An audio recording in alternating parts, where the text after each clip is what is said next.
We have a child. He's 6 years old now, been with us 2 years. And we call him the Abraham child. He came to be through creation, through allowing, and he's pretty joyous and pretty special. I'm at a point now where we believe that he can have what he wants and what he desires, but when he asks me for things, like, can I have a toy? Can I have that candy bar? Can I have this? Can I have that? There's a struggle between me of saying, yes, here's the money, go get what you want. You can have what you want. I mean, it's not harmful what he's asking for. It's just that I'm trying not to, I don't know what I'm trying to do. But it's very difficult to just openly give.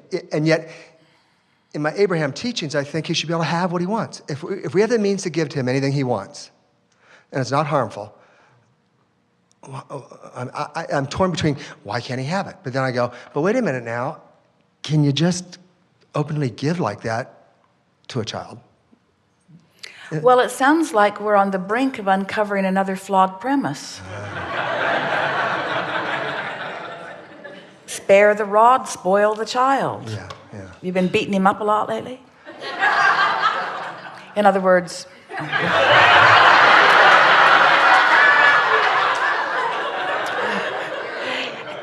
If you asked him, he'd say yes.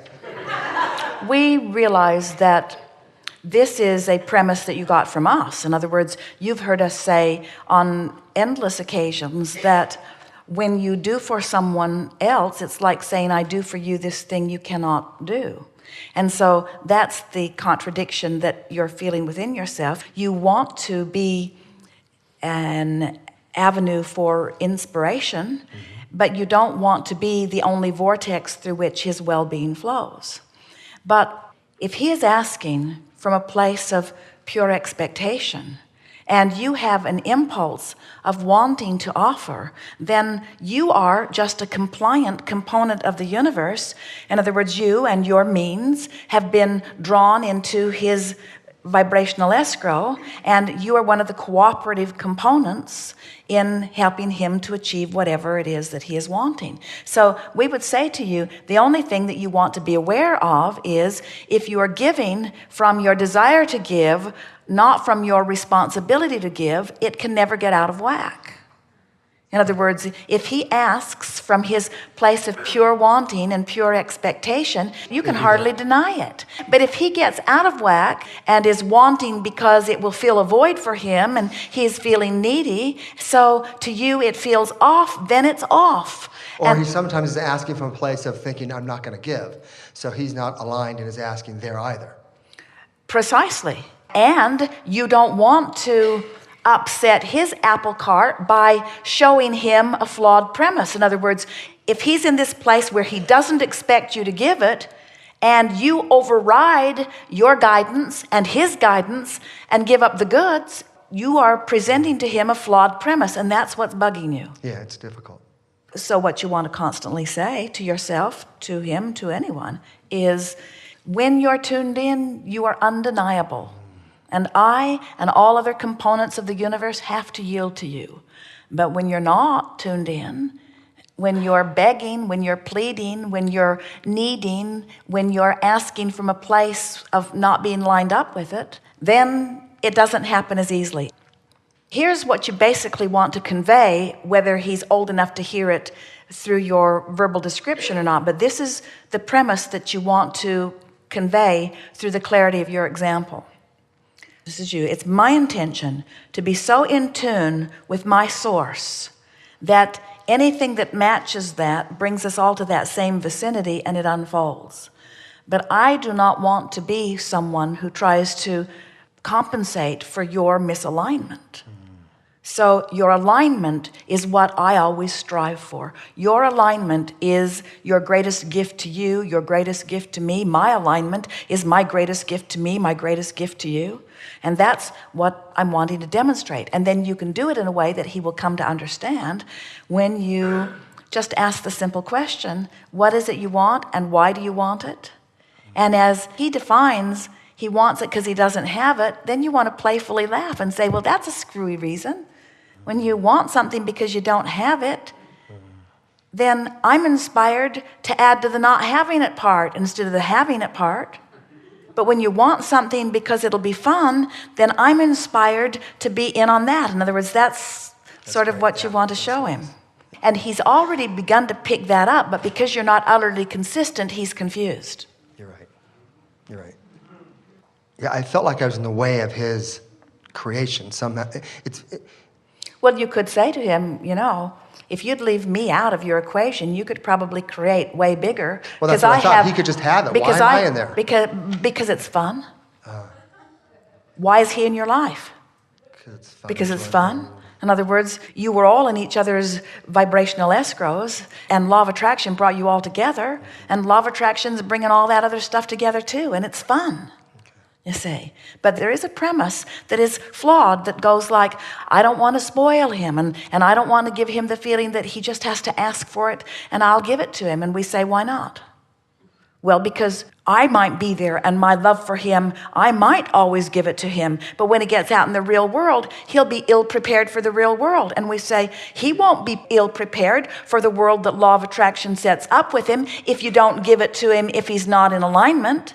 If he's not in alignment, and if you're not in alignment, you can't give it to him. And so that's not preparing him falsely for the way law of attraction will treat him. Make a nucleus right there in your home that mimics law of attraction as you know it to be, and you will prepare yourself and your child for anything that the world can throw at him, you see. It's the parent that distorts the laws of the universe with these false premises that leaves their children ill-prepared when they get out into the world. Alignment is the big factor, and everything else is really not secondary. It's way, way, way, way, way down the list. And there are so many people who are, that's this false premise business that we were talking about, who are making decisions about what's right and wrong, and they're disregarding alignment when alignment is everything. We know. You're right when you say, and because many parents say it, that it is difficult because you're trying to lay out the ground rules for your children. You want them to thrive, and you don't want them to play in the street, and you don't want them to eat ground glass, and you don't want them to play with perverts in the park. In other words, there are all kinds of things that you feel guarded against. And we just want to say to you that when you teach them alignment through the offering of your own alignment, and you let that be the cornerstone of your relationship with them, now you've given them something that they can always count on. So the perfect answer when he asks for something that doesn't feel good to you is, I don't know why, but this feels really off to me, and there's one thing that I've always promised myself, especially when it regards you. If it doesn't feel good, I'm not going to do it until I can bring it into alignment. So if I can make this sound like a good idea to me, which means I'm in alignment with the whole of me, then we'll proceed. But until then, don't ask me to do something that feels so off to me. That's the example that you want to give to your children. I never take action when I'm out of alignment. I never take action when something feels off. I never take action when something feels off. And it doesn't have anything to do with how much you want it. I never take action when something feels off. And wouldn't you just love your little one in the playground or anywhere, someone trying to talk them into doing something, and they say, I never do anything when something feels off. I just don't do things. Come and steal candy in this store with me. I do it all the time, and it's really fun. I never do anything when it feels off. Oh, come on, we won't get caught. It's all right. It's only breaking a little rule. No one will know. I never do anything when it feels off. Well, why not? You chicken? Well, it's feeling even more off now. You feel off to me. I don't think I want to play with you. You feel off to me. You feel off to me. I don't play with people who feel off. And I don't do things that feel off.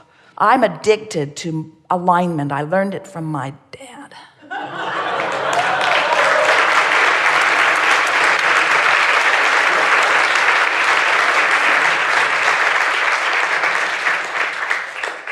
Have you ever had anybody say, I bet you're not going to do that, and you think, you better believe I'm not going to do it. I can't buck your current. I can't buck your negative expectation. Have you ever had anybody try to prod you into something from their place of not expecting? Now, we're exaggerating this way out of proportion, but we just want you to realize that you got to get over there where your dream for this child is. And you don't have to stay there. You just have to know the laws of the universe, and you do, and get rid of those flawed premises, and just remember that you can never consistently motivate anybody to anything. Oh, they'll do it if you're bigger and stronger, and if you'll make the consequences. You can even break a horse, and a horse is big. But you never end up with a joyous beast, ever. But when you see the best of them and you go over where your version of the best of them is, and you align with that and offer one signal, now you are part of the inspiration, you see. Haven't you ever had that experience yourself when someone sees you and loves you and expects the best of you? Don't you shine in ways you never shined before? And don't you find it really hard to shine when somebody doesn't feel that way about you? We want everybody else to be irrelevant to you. And we would say that to everyone. We would like everybody to release the peanut gallery, which includes their parents, and deal with their own vibrational gap. But you are a deliberate creator who wants more than life itself to get a handle on this and to pass it on to this child. Absolutely. And what a lucky boy this is. And we mean lucky in the sense of the word that you understand. It has nothing to do with luck. But what a fortunate person he is to have come into an environment where his parents are actually trying to learn how to play by the rules of the universe that are consistent rather than flawed. Yes, indeed. I think you've already given me this, but as I was sitting there, I said, if I could speak to God, which as you said I am, 3 morsels, the 3 big 1, 2, 3 of child raising. He's perfect as he is and becoming more. He didn't come here to satisfy my intentions.